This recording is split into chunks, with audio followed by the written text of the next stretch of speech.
journey and evolution of American football. The journey has brought many grit, glory, and game-changing moments, just starting off in college leagues to now selling out sold-out stadiums across the world for not only games, but the biggest event of the year, the Super Bowl. American football has revolutionized the way sports is played today and has brought many memories and game-changing moments. This is the history of football and what it has brought to the world of sports and the world in general.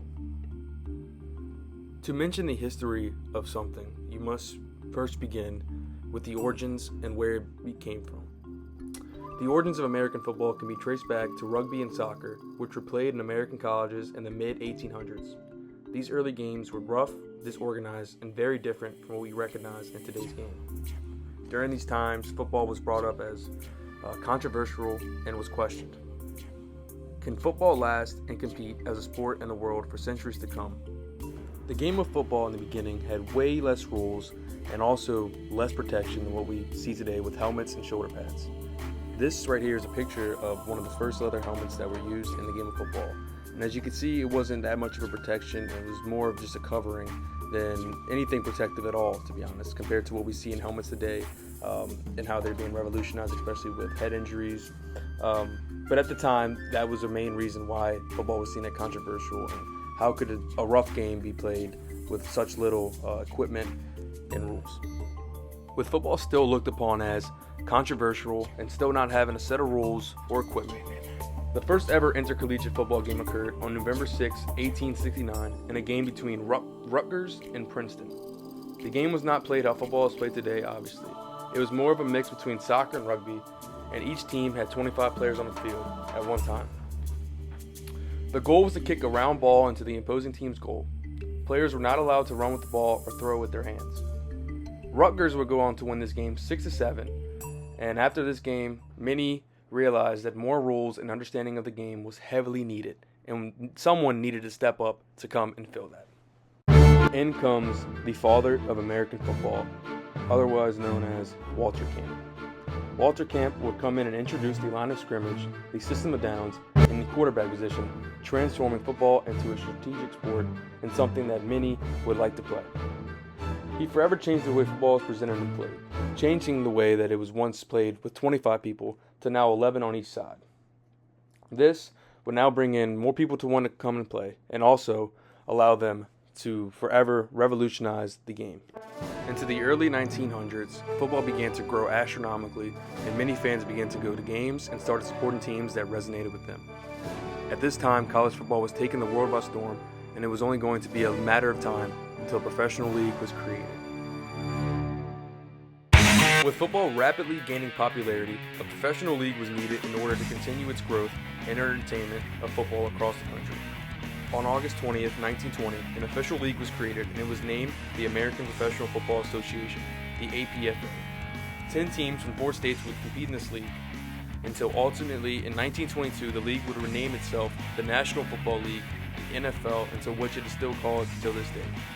This league was much needed as football was loosely ran and considered inconsistent. But now with Walter Camp and his rules and this NFL integrating, the game of football was destined to reach its peak. While the NFL continued to have success reaching new and existing fans, competition from another league began to arise. The league that was starting to compete with the NFL was known as the AFL.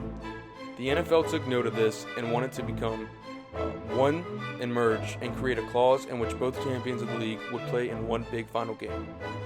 Both would agree and come up with the first Super Bowl, which would be played in January 15, 1967, with the Packers representing the NFL and the Chiefs representing the AFL. The Packers would go on to win, but this forever changed the landscape of football, with the Super Bowl getting bigger and bigger each year and coming up with halftime performances and marketing and commercials in order to continue to grow the game outside of the field. Throughout the years, as innovations and technology continue to grow, the NFL continues to incorporate them and use them into their games to boost not only viewership, but the accuracy of how the game is called.